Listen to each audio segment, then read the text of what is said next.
Everyone, मी Priyanka. Welcome back to my channel. So आजच्या व्हिडिओमध्ये मी तुमच्याशी आणखी एक कविता शेअर करत आहे आणि व्हिडिओच्या टायटलवरून तुम्हाला कळलं असेल की ही कविता देवावर आहे.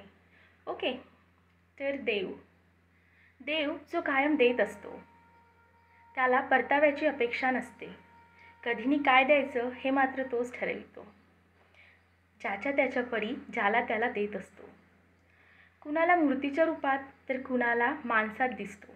कुणाला त्याची भीती तर कुणाला त्याचा आदर वाटतो. संकटकाळी पाठीशी असतो, पण लढायचं मात्र आपल्यालाच असतं. फुले हार हे केवळ शोभेसाठी, प्रत्यक्षात हात जोडले तरी सारं त्याच्यापर्यंत पोहोचतं. त्याच्या लेखी गरीब श्रीमंत भेदभाव नसतो. त्याच्या नजरेत कोणी सानथोर नसतं. मानला तर एक भास असतो व जाणला तर सर्वत्र त्याचा वास असतो. ओके गाईज, तुम्हाला ही कविता कशी वाटली ते नक्की सांगा. भेटूया पुन्हा नवीन कवितेसोबत नवीन व्हिडिओमध्ये. तोपर्यंत बाय बाय, टेक केअर.